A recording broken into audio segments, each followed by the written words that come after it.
Uncle might be one of the most interesting characters of the entire Vanderlyn gang, and maybe even amongst all of the characters featured in this franchise. On the surface, Uncle seems to just be a lazy drunk that hangs around the camp all day without lifting a finger, occasionally being involved in a job here and there, singing around the campfire at night, or telling stories to the other members, day drinking, night drinking, drinking in general, and overall, he's seen as rather the court jester than a pillar of the gang, unlike someone like Dutch or Hosea, who are the wise leaders. And even amongst the greater Red Dead community, Uncle is often overlooked as being very important to the story, despite him having many layers of depth to his character, and is rather seen as just a simple comedic relief to the gang and the overall story, which is absolutely undeniable. Well, I got lumbago. Very serious. It's walk or work, old man. I got lumbago. You'll have more than that in a minute. Oh, John, tell her about my health. Do what the lady says. I worked my fingers to the bone building this place. I'm real sick, John. Lumbago. You are a compulsive liar. No need to be like that. Charles, have I ever lied to you? I hardly know you. Exactly. But today I want to take a deeper look at Uncle's character and journey in Red Dead, more specifically the second one, as I believe Uncle might be one of the most intelligent members in the gang, up there with the likes of Hosea, who is seen as the father figure and who was a role model to many of the members, including Arthur and John themselves, but also Abigail and even Jack. Obviously, Uncle is nowhere near a role model, nor is he a father figure to anyone in the gang. I mean, he really shouldn't be one anyway. His moments of wisdom are scattered across various points throughout the storyline, some as early as chapter 2, but they keep popping up until the end of the game. Some are masked as him playing off his court jester role, which he basically is to the gang, as Dutch doesn't really have a reason to keep him around, seeing as he avoids work like the plague. But Dutch, as most of the other members, love being in the company of Uncle. He lights up the mood and is the life of the party during the very few moments of happiness that we experience during the game, such as when Sean gets rescued, which makes him a solid but unseen pillar of strength. One of the best examples of Uncle's intelligence is a brief camp interaction between him and Dutch that can take place during chapter 2, where Uncle highlights Dutch's lack of direction and his secret desire to be an American king with his knights, and even going as far as telling it to his face. I'd be careful, old man, that court jester act doesn't wear a little thin.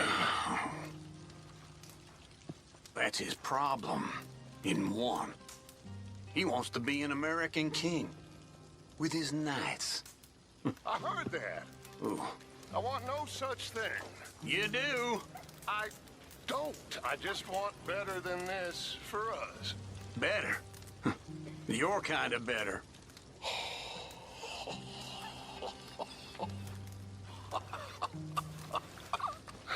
Oh, I can't stay mad at you, old man. Okay. But right now, I'd like to kill you. Put me out of my majesty, your misery. Away with you! There. You see, gentlemen? There goes the greatest man we know. Even he's lost. This makes him one of the first people in the gang to notice Dutch's decline and descent into absolute madness. Hosea obviously noticed it first, or at least that's what we see during chapter 1. Try to stop Dutch getting all of you killed, because I'm about beginning to think he's finally lost his mind. And do what? If we stop doing this? I don't know. I never knew. Guess I could never figure that out, neither. However, he's still going with Dutch's plan, despite his many objections, which ultimately leads to his death during the major bank robbery in Saint Denis later on.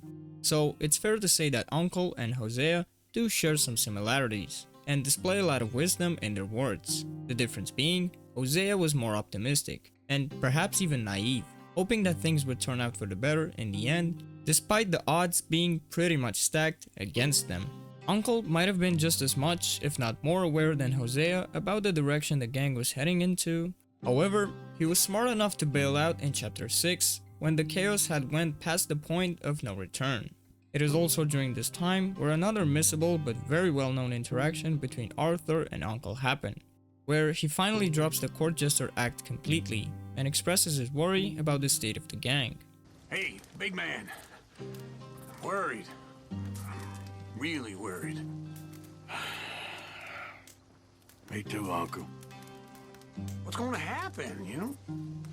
To everybody. I guess folks is gonna make a choice. Whether they live or die. And you? I don't have that choice no more. I'm just trying to help others see clearly.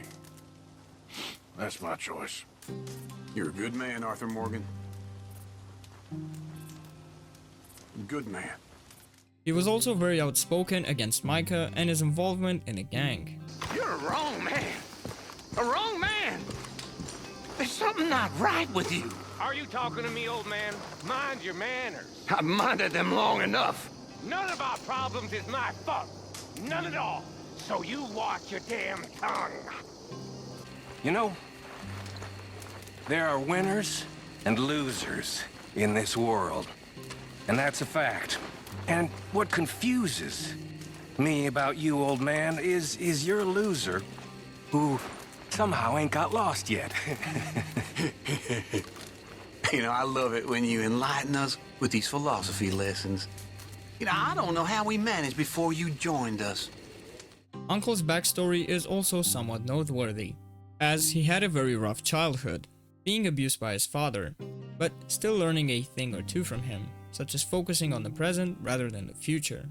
He was then orphaned at just 9 years of age, as were most of the other members, forcing him to flee from Ohio, his place of origin, and start living on his own, beginning to run around with the wrong crowd, getting in all sorts of trouble, earning his nickname of Uncle at some point during these events, then working as a rancher for a while, getting married twice and also being left by his second wife for a younger man.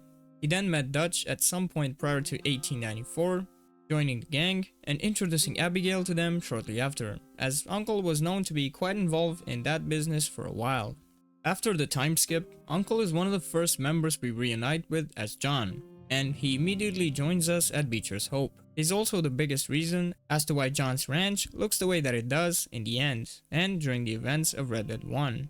Perhaps not because of his direct involvement in the physical task of building it, nor much in the engineering side of things, but purely because he was willing to call out John on his lack of ambition, from the very moment he first sees the outhouse that was there before they began building the ranch.